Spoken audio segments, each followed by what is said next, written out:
Olá! Vamos iniciar mais um programa Saúde para você. A minha convidada hoje é a pneumologista, a doutora Maria José, e ela vai conversar comigo, ela vai dar dicas de como prevenir doenças respiratórias no inverno. É só um minutinho que já a gente está de volta.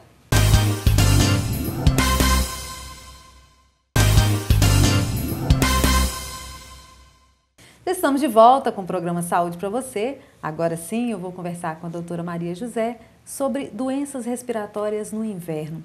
Olá, doutora, seja bem-vinda aos nossos estúdios. Obrigada. Maria José, fala para a gente primeiro, quais as doenças respiratórias mais frequentes no inverno? Bom, durante o inverno, normalmente a temperatura está mais fria, né?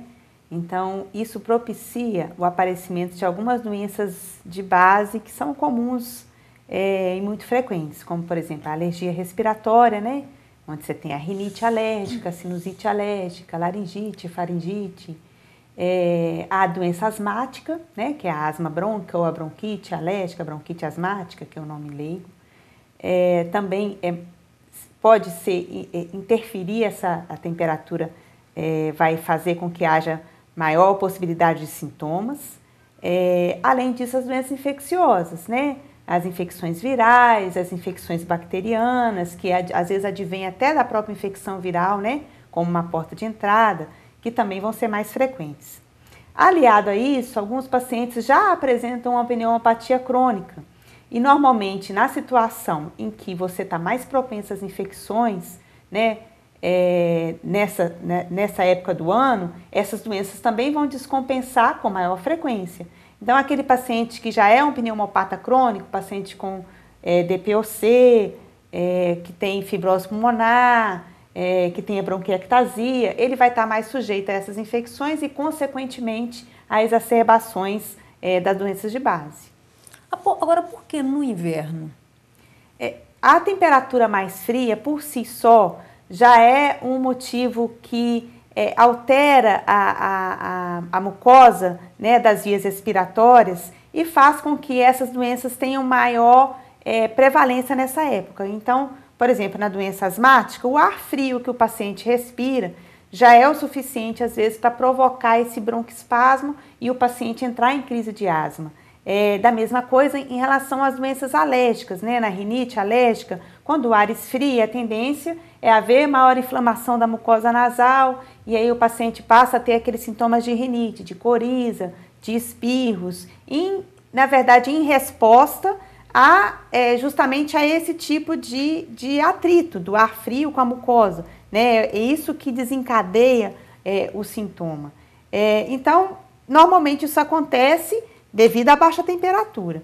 Aliado a isso, na situação do inverno, também estão mais frequentes as infecções virais, os resfriados comuns, as gripes. Então, isso também, junto com os fatores daquele paciente que já tem uma predisposição maior, isso é um fator complicador nessa situação.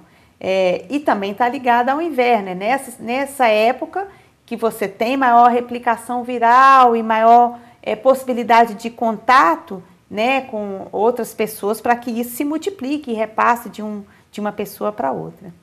Agora, além, né, dessa questão do inverno, quais seriam as outras causas, pelo menos as principais causas dessas doenças?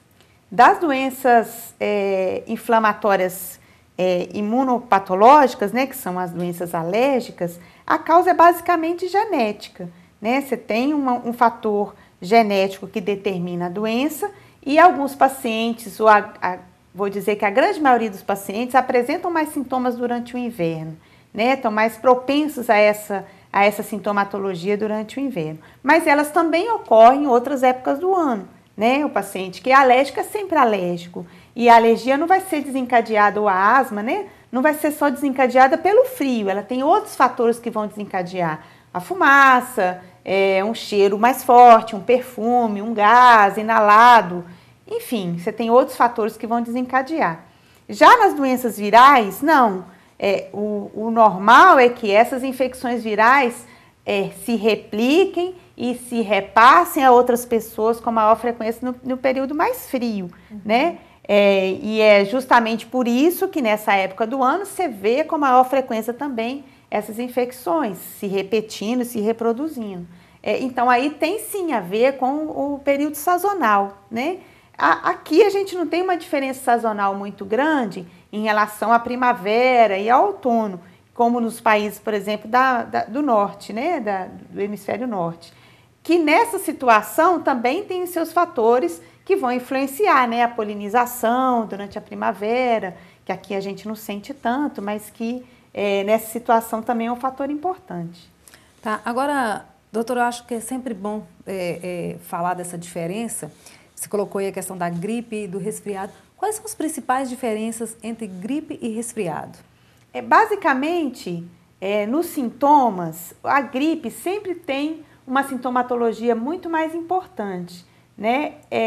E o resfriado, às vezes, é um pouco menos grave do que a infecção viral causada pelos vírus, influenza ou qualquer outro tipo de vírus, né? Denominação de vírus.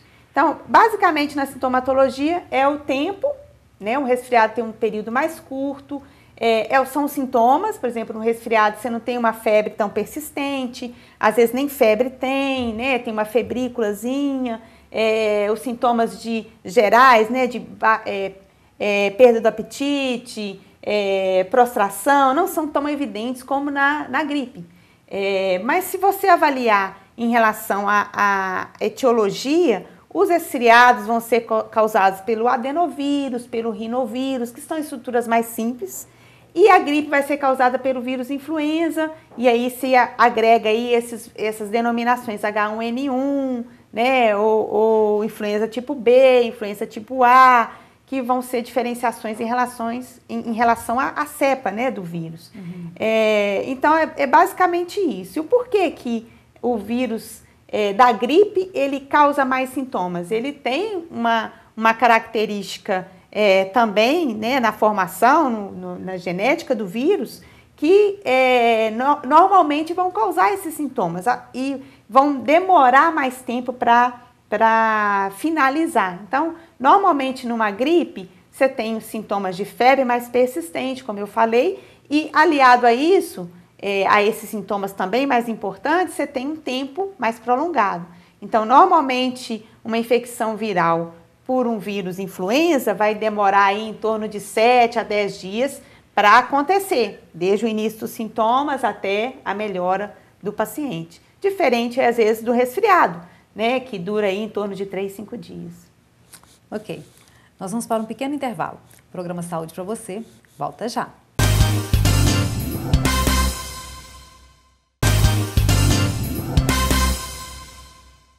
Já estamos de volta com o programa Saúde para você.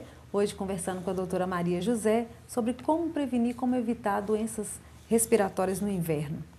Agora, Maria José, qual que é a eficácia e a importância da vacina contra a gripe? Então, a vacina da gripe, ela é utilizada basicamente para diminuir a possibilidade da infecção viral nessa época do ano em determinadas faixas etárias ou em determinados grupos etários, melhor dizendo.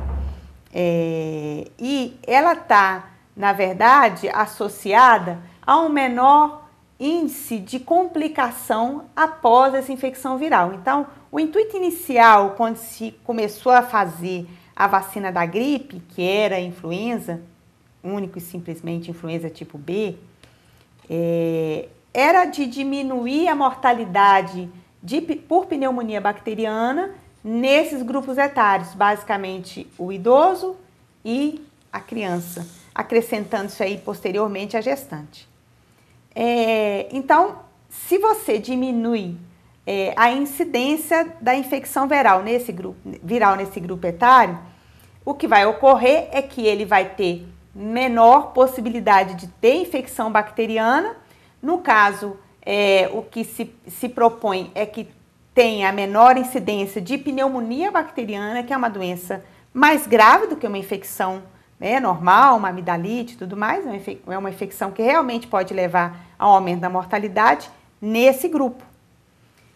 Posteriormente, surgiram outros vírus que foi importante imunizar, até pela própria apresentação de epidemia desse vírus em alguns instantes, né? Então, se acrescentou aí, primeiramente, a gripe A, que era a gripe suína, e, posteriormente, o aparecimento do H1N1 também foi acrescentada a essa vacina. São variações, na verdade, de alguns vírus, e esse vírus que a gente vacina todo ano vai ser modificado de acordo com aquela cepa daquele ano. Então, eles observam durante o ano anterior qual foi o vírus, qual foi a cepa que levou a uma maior virulência, a uma maior mortalidade, e aí eles vão ver qual é a resistência criada naquele vírus naquele ano e vão jogar essa nova vacina para o mercado, baseado nessas características virais do ano anterior.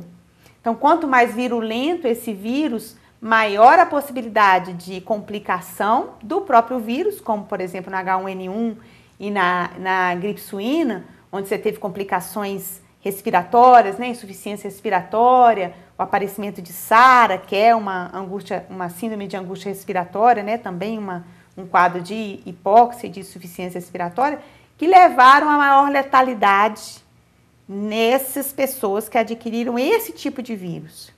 Assim como diminuir também a incidência de pneumonia bacteriana como infecção secundária, ou seja, se abriu a porta de entrada para uma infecção viral, debilitou esse paciente que nessas condições citadas, né, tinha um estado imunológico um pouco mais deficiente e acabou vindo a mortalidade devido a uma complicação bacteriana pela pneumonia. Quando você diminui a incidência aqui, ou cria nesse paciente um estado imunológico já de resposta inicial, ou seja, você vacinou com o vírus atenuado, você criou nele um anticorpo e quando ele chegar ao vírus selvagem, né, tiver contato com esse vírus selvagem, ele já vai ter um anticorpo para combater e a infecção não vai ser tão grave, ou se de repente nem vai acontecer porque ele já tem uma imunidade contra esse tipo de vírus. E aí a infecção bacteriana ou a pneumonia comunitária não ocorre e, consequentemente, você diminui essa mortalidade nessa faixa etária, nesse grupo etário. Então, o objetivo inicial era este, diminuir a mortalidade da pneumonia bacteriana nessa faixa etária. Posteriormente, foi também imunizar as pessoas por esse vírus, né, que virou uma epidemia em algum determinado momento, né, como nesse ano, por exemplo, voltou a crescer o número de H1N1 e com isso você também vai proteger para que não haja a complicação. Se você comparar os outros tipos de vírus, influenza, com H1N1, a gente vai ver que a mortalidade do H1N1, a complicação, o tempo de hospitalização é muito maior. Então isso gera, além de um custo, gera também um dano, porque leva às vezes a uma mortalidade maior. Tá, agora nós temos uma pergunta do quadro Pergunte Seu Médico. Vamos ouvir a pergunta. Exposição ao frio pode agravar doenças respiratórias? Então, doutora, explica pra gente. Como eu disse no primeiro bloco, a exposição ao frio para aqueles pacientes que já têm uma doença de base, já são previamente patológicos em relação às doenças respiratórias, vai sim agravar. Agrava pelo próprio contato, né? O atrito do ar frio na mucosa gera sintomatologia porque gera reação inflamatória, tanto nas doenças respiratórias altas, né? Nas alergias respiratórias, quanto no paciente asmático. E as infecções que ocorrem mais nessa situação do inverno, justamente porque você está mais propenso, a sua mucosa está exposta a um dano, que é o ar frio, você está mais confinada a locais onde você pode ter mais contato com outras pessoas e ter infecção com maior frequência, eles também vão sofrer mais com isso. Então, às vezes, o que para uma pessoa que não tem uma doença como alergia respiratória ou asma, que tem um estado viral, um resfriado por um vírus bobo, né? Um rinovírus, um adenovírus, dura 5 dias, para aquele paciente que é alérgico, que é asmático, que tem sinusite crônica, isso vai durar 15, 30, 40 dias. Então, esse paciente realmente está mais sujeito e realmente ele vai ter maiores consequências dessas infecções nessa época do ano. Tá, agora, Maria José, dê dicas pra gente de como evitar, de como prevenir doenças respiratórias, principalmente nessa época do ano. As doenças pré-existentes, alergias, a asma, até mesmo as pneumopatias crônicas que vão, de repente, sofrer algum dano nessa época, tem que se prevenir antes de ela chegar. Né? Se você cuida bem da sua asma, se você normalmente já tem problemas respiratórios durante esse período, antes dele começar, você iniciar um tratamento preventivo, saber se a sua asma está satisfatoriamente controlada, utilizar o medicamento de forma correta a fim de evitar que isso aconteça. O objetivo do tratamento das doenças alérgicas ou imunológicas, na verdade, é o controle, é a qualidade de vida do paciente, não é curar a doença. Então, se o paciente tem essa consciência, sabe que nesse período ele piora, o ideal é que ele utilize, visite seu médico antecipadamente, utilize medicamentos e algumas formas de tratamento para evitar que isso se exacerbe devido ao frio. Ele vai se proteger, na verdade, devido ao frio. Dentro dessas características, uma coisa que é importante na prevenção é o meio, que se tem controle ou não desses fatores desencadeantes. Então, é comum no inverno, por exemplo, a gente tirar uma coberta para dormir, usar uma roupa que estava guardada há muito tempo e que ficou no guarda-roupa, às vezes com cheiro um pouco mais acentuado. Então, ter esse cuidado de lavar antes de usar, de observar para ver se o guarda-roupa não está com mofo, não está com umidade, se as roupas que estão guardadas não estão com cheiro, né? Para evitar que isso aconteça. Além disso, nessas situações onde as infecções são mais frequentes, aí é aquele cuidado básico, né? Lavar as mãos, evitar, se você já está resfriado, evitar de passar isso para outra pessoa, né? Utilizar um lenço de papel, ou lavar as mãos toda hora para evitar de ter contato com outra pessoa, porque as infecções virais passam de pessoa a pessoa. São fômites, né? Você encosta, você passou o vírus, você coça, você passa a mão, esse vírus penetra na sua mucosa, justamente porque a mucosa está um pouco mais suscetível por causa do frio, é mais fácil desse vírus entrar e aí desencadeia a infecção. Então, esses cuidados básicos de evitar em ambientes fechados, né, de confinamento, por exemplo, manter o local um pouco mais arejado para evitar, tentar circular o ar para evitar que aquele vírus fique ali naquele ambiente. Enfim, esses cuidados são os mais importantes. Ok. Tá, então, mais uma dica do programa Saúde para você. Agradeço a participação no nosso programa. Ficou alguma dúvida? Quer sugerir um tema para a gente? Escreva. O número do nosso WhatsApp está aparecendo agora na tela ou na nossa página do Facebook. Até o próximo programa. Saúde para você!